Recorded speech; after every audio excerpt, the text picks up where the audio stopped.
Hello दोस्तों, teaching गुरु में आपका फिर से स्वागत है दोस्तों।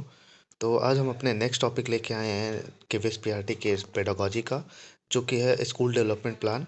कि कैसे विद्यालय का विकास किया जाए, कैसे उसके विज़न को क्रिएट किया जाए, बिल्डिंग को कैसे बनाया जाए या गोल कैसे सेटिंग किया जाए कि किसी स्कूल डेवलपमेंट प्लान के लिए।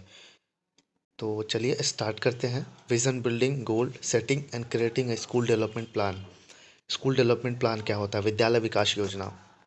विद्यालय विकास एक ऐसी योजना है जिसमें एक निश्चित अवधि में विद्यालय द्वारा निर्धारित वांछित प्रतिफलों को प्राप्त करने हेतु एक विजन, लक्ष्य, उद्देश्य का रणनीतियाँ बनाई जाती हैं। यह योजना विद्यालय प्रमुख सभी भागीदारों के साथ एकजुट होकर बनाते हैं।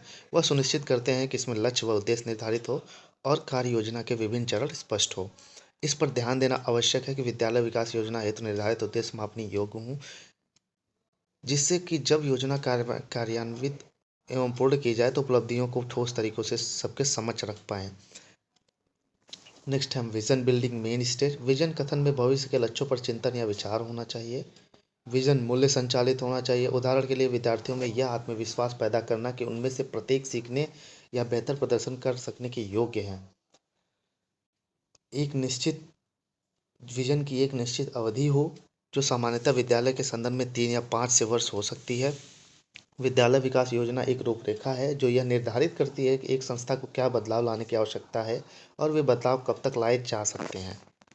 The stages of preparation of school development plan (SDP). विद्यालय विकास योजना की तैयारी के 3 चरण।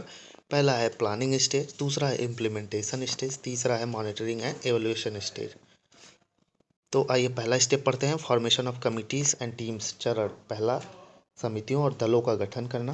विद्यालय विकास योजना की तैयारी एवं क्रियान्वयन के लिए जिम्मेदारियों को साझा करने हेतु दलों का गठन किया जाता है। यह गतिविधि शिक्षकों व शिक्षार्थियों को एकजुट होकर कार्य करने योग्य बनाती है और उनकी क्षमता एवं प्रतिभाओं को इस प्रकार उपयोग करती है कि विद्यालय के प्रति अपनेपन की भावना को बढ़ावा मिले। योजना दल, कार्य दल, नेतृत्व दल, मूल्यांकन दल, इसमें इतनी टीम होती है। दूसरा स्टेप है बेसलाइन इन्फॉर्मेशन। योजना प्रक्रिया में अनेक पहलुओं को समझने की आवश्यकता अंतर्निहित है, जैसे विद्यालय की समझ, विद्यालय में नामांकन, भविष्य की नामांकन आवश्यकता है, अध्यापक एवं उनकी आवश्यकता है, समुदाय की समझ। यह सूचना बेसलाइन डाटा कहलाती है।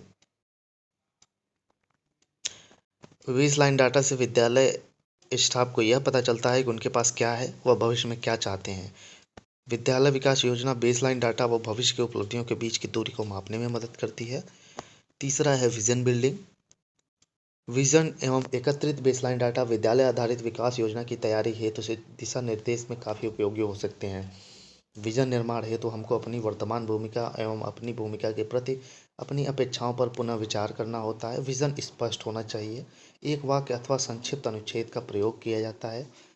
सब कुछ वर्तमान काल में लिखते हैं, जैसे कि पहले ही पूर्ण कर चुके हैं। विजन कथन में आपका व आपके भागीदारों का भविष्य के प्रति विश्वास एवं उचित मनोदशा झलकनी चाहिए। ये नहीं कि ऐसा विजन क्रिएट कर दिए कि पता ही नहीं चल रहा है कि कहाँ जा रहे हैं, कहाँ नहीं जा रहे हैं। तो चौथा है स्टेप 4, सेट प्रायोरिटीज। प्राथमिकताओं का निर्माण, कि पहले कौन से कार्य करने चाहिए, बाद में कौन से कार्य करने चाहिए, किस समय पे कौन से कार्य करने चाहिए। विजन को ध्यान में रखते हुए अपने विद्यालय हेतु प्रमुख प्राथमिकताओं को चुनते हैं। विभिन्न प्राथमिकताओं को इस प्रकार व्यवस्थित किया जाता है जिससे 3 वर्षों की अवधि में विजन को प्राप्त किया जा सके। सभी बच्चों की अधिगम आवश्यकताओं को पहचानना और उनका आकलन एवं विकास करना। सभी अध्यापकों द्वारा बेहतर शिक्षण के लिए उनके ज्ञान व कौशल का विकास करना।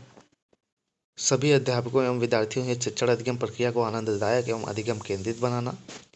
लक्ष्य एवं उद्देश्य, सभी भागीदारों के साथ मिलकर विद्यालय का विजन विकसित करने के पश्चात आपको लक्ष्यों को निर्धारित करना है। यदि विजन कथन 3 वर्षों के लिए तैयार किया गया है तो वार्षिक लक्ष्य बनाना उपयोगी होगा, जिसका विजन के साथ सरेखंड हो। लक्ष्य उन प्राथमिकताओं के साथ भी संरेखित होंगे जो आपने निर्धारित की है।